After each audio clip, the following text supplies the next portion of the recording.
Hey friends, I'm launching a new video series today on the how to build your hand tool skills through the use of projects. Now, I get this idea from a couple of books. One is the Teacher's Handbook of Sloyd, written in 1891 by Otto Salomon.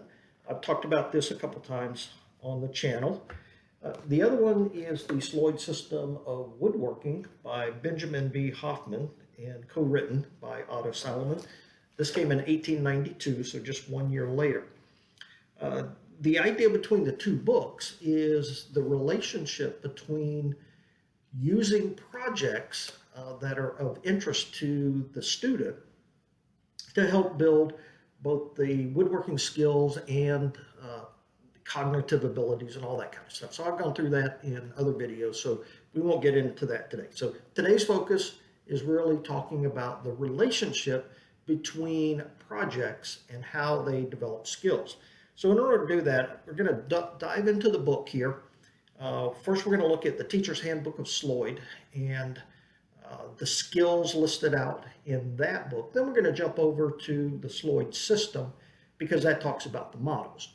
So a little background. First came the Teacher's Handbook of Sloyd, as I said, in 1891, and it is a great book that talks about how to harvest wood, how to dry wood, store wood, the tools used. If you're really looking for a good starter point, I'd really recommend the Teacher's Handbook of Sloyd.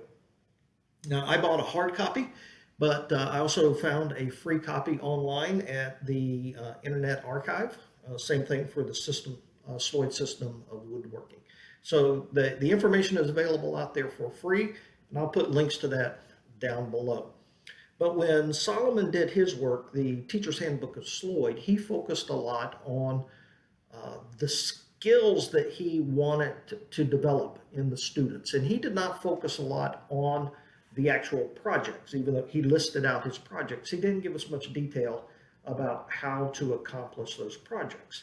And while he doesn't say specifically in the book why he did that, I believe it's because he was assuming a certain level of skill or craftsmanship that went along with this. So before somebody would become a teacher, they would have a basic level of skill in this.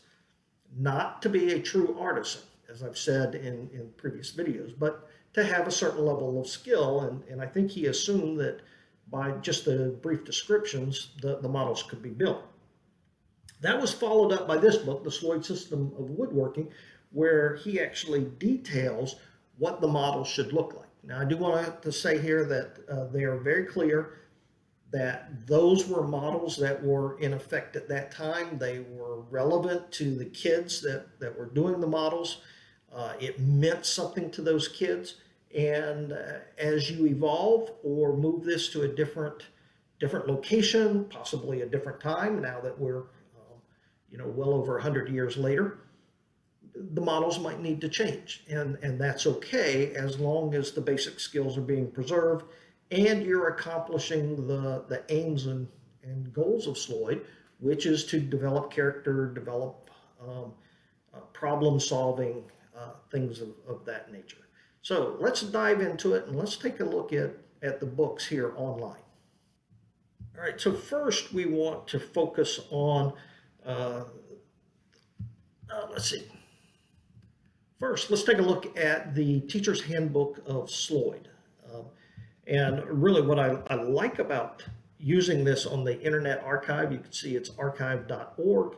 You can just page through, and it's very similar to reading a book. So this is real handy. So if we jump over here to our table of contents, you'll see the background of Sloyd, how to select your timber, the tools of Sloyd. And I do have a video series on that. If you're interested, I'll post a link to that as well. How to joint and how to do certain things. So if we jump, all the way to the back of the book, I think I went a little too far here. All right, he gives us a list of the tools that are required, along with the number of tools that are required for any particular students. But if we look here, and this is rotate it wrong, you can see that this is the list of models over here on this extreme left-hand column. And I am sure there's a way to rotate this, but I'm not finding that right now, but we'll see that in more detail. So here is the list of models, but over here in this center column is the list of skills that you need. So let's back up even further, and you can see where we're talking about basic skills. And there are 88 skills that somebody needs to know in order to be an effective hand tool woodworker. You can say things like creating half-lap joints, doing surface planing, okay? Using a spoke shave. I'm going backwards here. Using a card scraper or oblique stopped planing. You know, there's some really cool things. And keep in mind that these were actually originally aimed at children. Okay, but I think it's effective for anybody that wants to be a woodworker. So how to square up, how to gauge. Video series on all of these exercises, and eventually we'll go through all 88 of them.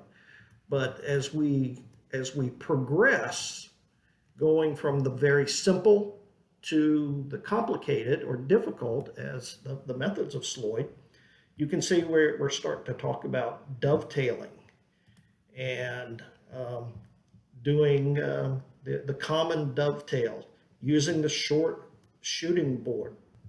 So these are all of the skills that Solomon recommends that the kids or student need to learn in order to make the project. But how do they learn that skills? One of the fundamentals is that you don't do just mindless exercises. You don't do a lot of repetition because the kids would lose interest in that. Now, this was back in 1891 where we didn't live in such a fast-paced world. Can you imagine what we'd be dealing with today? So that's where the idea of the models or projects come in.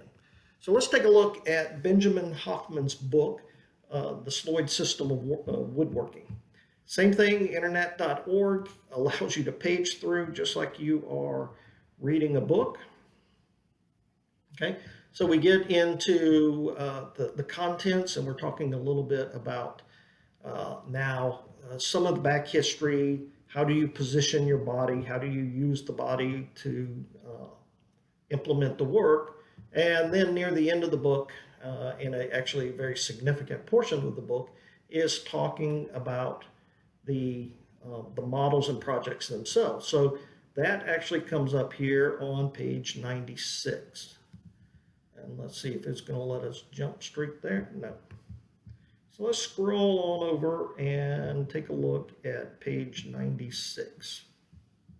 And I think you'll start to see the relationship now between projects and skill building. All right. So here we've got Otto Salomon's introduction, and now we have the list of projects. There are 50 projects that are to be built over the educational experience. That's not 50 in 1 year, because the projects range all the way from doing a simple pointer, which is nothing more than carving a stick, all the way to building a full side table, okay? All by using hand tools. Okay? So one of my favorites in here, let's see if I can find it here real quick. And this is where we're probably going to have to modify this a little bit as we go through this to update them.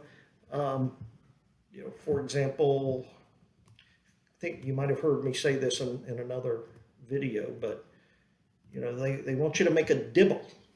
And I had to look up what a dibble was, and it's a stick for helping to plant bulbs and seeds. So that's pretty cool. That could be used today. But here, harness pin for an ox bow. That's not really relevant today, so we're going to have to come up with some options for that.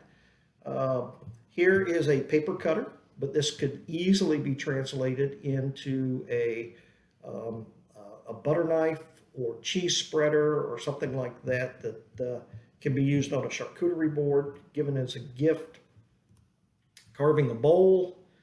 Um, but this is what I wanted to show you right here, this flower pot cross. This is one that my wife has already said she's going to confiscate as soon as it gets built. It's certainly relevant today. You could use it as a trivet or also just as it's stated, a flower pot cross. But down below here, these are the exercises that you're going to be required to know.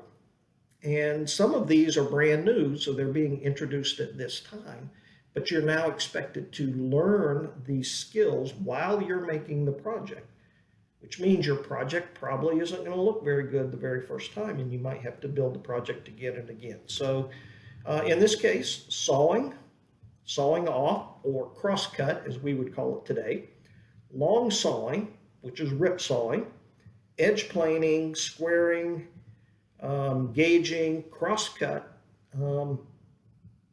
That's when they say crosscut, they're actually referring to crosscut with a knife, not with the back saw. Long and end convex cutting, again with the knife, filing, halving, so they're doing the half laps.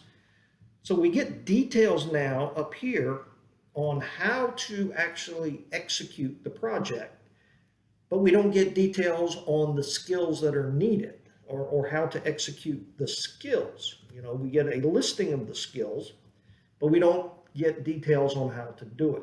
And that's where the two books need to work together. We have to have the Teacher's Handbook of Sloyd to understand what the hand tool skills are, and then we have to have the Sloyd system of woodworking to understand the models and the progressions of the models. These two work together.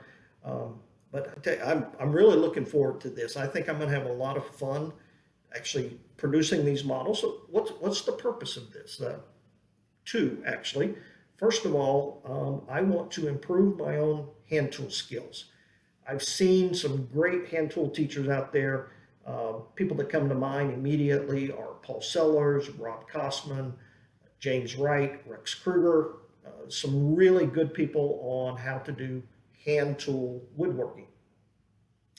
But I don't get, at least for my style of learning, is a very consistent, progressive type of skill building. So I see a lot of great videos on how to plane, and then I see videos on how to do dovetails and things like that. But I don't really see a curriculum, if you will, or a structured method for improving my own hand tool skills. And that's what this brings. So that's purpose number one, is to improve my hand tool skills. Number two is to share this journey with my readers out there, or my listeners. So hopefully you're going to enjoy seeing me even make the mistakes I'll make. And number three, possibly there's somebody out there that's going to benefit from this and is going to be able to use this in their own hand tool journey. So I hope you'll stick with me. If this is of interest to you, please drop me a comment down below. Let me know. I do read all those, and I just really appreciate you viewing and listening. So until next time, take care. God bless.